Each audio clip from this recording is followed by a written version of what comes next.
Oh, hello.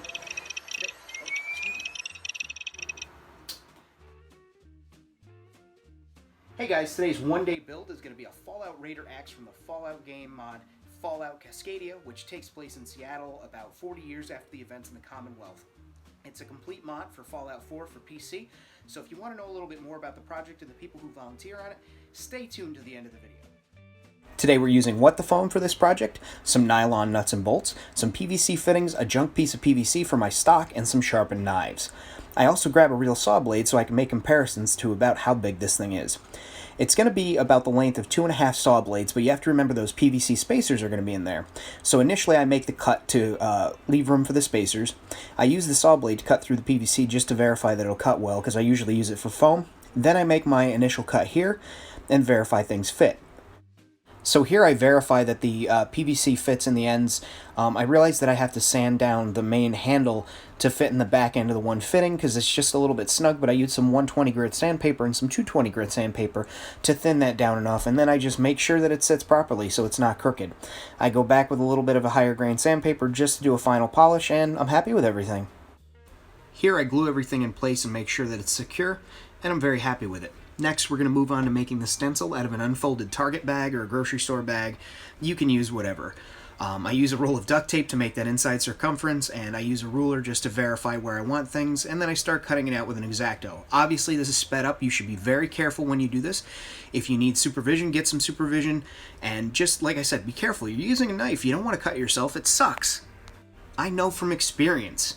Now I'm using that second layer of a bag to make the attach points. It almost looks like brake calipers that they used in the concept art, so that's kind of what I'm basing my design for.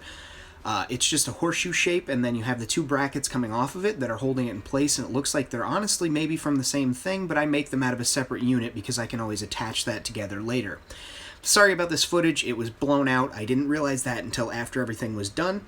I'm still trying to figure out this filming overhead thing and providing content that you guys want to see. So I apologize, I color corrected it as best I could, but here you can just see me tracing over the templates that I have and making the marks in the foam. Now this what the foam stuff is very dense, it's very rigid, and it's awesome. I love this foam for this type of stuff, and it's going to become my go-to. Here I'm using a craft blade, hobby blade, whatever you want to call it, a hardware blade. I've heard construction blade, but that's not a construction knife, to cut through this foam, and I keep sharpening my knife. And you see me doing that because you want a sharp blade so it cuts through easy, you don't have resistance. Your knife starts to resist, it's going to slip, you're going to cut yourself, and it's going to suck. Here I cut the half rainbow shape out of the foam, and then I'm going back in and cutting out the teeth individually, being very careful, again, because I don't want to hurt myself. It sucks, I know. Carefully cutting away from myself, again, I just finish out these teeth and make sure everything looks good. This part, I just made sure to cut away from myself. It's a fake saw blade, but I don't want to get hurt. Here I'm going through and cutting an angle away from the teeth to give it almost a 3D scalped edge, and then I flip it over and do the same thing in the opposite direction so that the teeth have the appearance of a real saw blade. Now once this tedious part of the step is done, I verify everything's good, give myself the thumbs up, and then I take it over to the heat gun and harden it, sealing up the cells on the outside of the foam. I use a glove because I really let that what the foam get nice and hot. Then I took the other pieces over to the belt sander, sanded them down, just gave them a little bit of a beveled edge, and then I'm taking my screw gun and carefully, so I don't go through my cutting mat, which I've done before, just drilling pilot holes so that I know where to put the nylon nuts and bolts when I assemble this thing. Using the sandpaper, I just went over that to remove some of the oils and stuff on there because I'm going to go ahead and use a heat gun and use this styrene plastic that I have and form it over the pipe. Sanding it made it a little bit smoother, made things easier to glide on and off, and you can see I'm starting to figure out here what the melting point of the styrene is so that I can really get it to form. You want it to mimic a bracket that would attach to a piece of pipe, so you really want to get it to hug the curvature of the material, and using that glove, I'm being careful. You can see I kind of burn my fingertips there.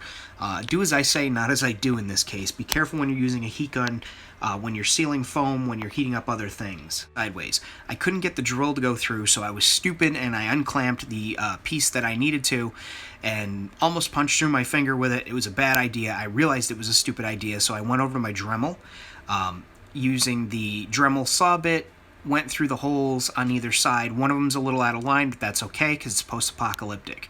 Took the PVC outside, sprayed it down with krylon fusion, black and red, and made it that molted metal pattern that looks like the paint's flaked off. I Mod Podged these pieces. They've already been heat sealed, and here I am just going over with a couple of base coats of a plaid silver to give it that metallic look. It's going to be a different silver than the rusted steel looking piece that I did here, and I used one of those screws, the nylon screws that I got at the hardware store in the meantime, to hold it so I could paint both sides of the saw blade, also taking the time to get in between the teeth. And that's a great use for that paint that kind of drags to the edge of your props when you're working on it, is just pull it in between the teeth with the paintbrush.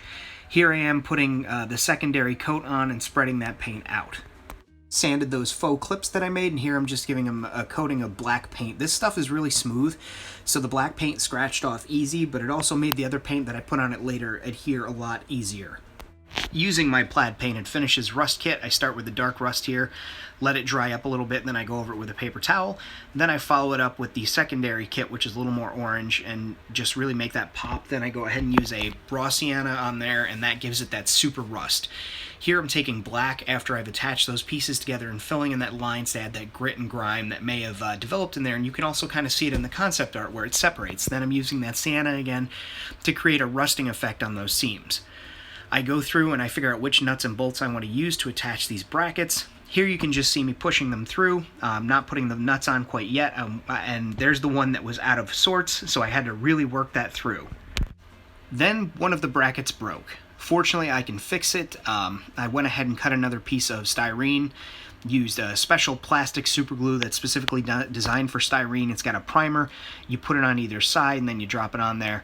And now I'm starting to fit the pieces together to see how this all lines up. Things shifted a little bit. That was through my own fault. I started to rush, but you'll notice I didn't paint the inside of this part. That actually came back to bite me in the butt, but I was able to get inside of it with some Mod Podge and some paint, fix it. Here I am using hockey grip tape around the handle to give myself something to hold on to. Everything's put together, and I painted the heads of the bolts black and the nuts black, and now I'm going over it with silver and then some of this rust and just creating a messy look to it, because that's what happens to nuts and bolts that are different than, say, the stainless steel that the calipers, the brake pieces are made of. They start to rust.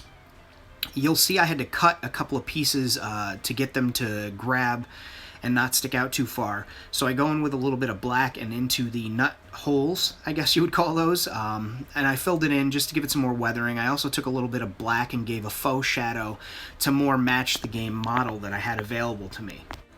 The end cap that you see there is just a piece of pigmented Easy Cast that I threw into an Evil Ted mold that I could get at Michael's. Here I'm going through and adding just a little bit of more rust and some character, but man, this thing's great, and I couldn't believe this was actually from a video game mod. I had no idea. I thought it was real. There you have it, guys. This is a Fallout Raider Tomahawk from Fallout Cascadia. I didn't know what Fallout Cascadia was. It is a Fallout 4 mod for computer. It is run by a team of over 100 volunteers. They are doing this on their own time, but it's going to take place in Seattle in the year 2329, 40 years, I think, after the events of the Commonwealth. So if you like Fallout, which you're watching this video, maybe you like making things, but you probably like Fallout, go subscribe to their stuff on social media. Twitter and all that stuff is linked through their website. Show them some support. Anyway, if you like what I'm doing, please hit the like button, subscribe, hit the notification bell. I hope you guys have an excellent week. I am trying to put out new videos every week, and so far I've been doing well.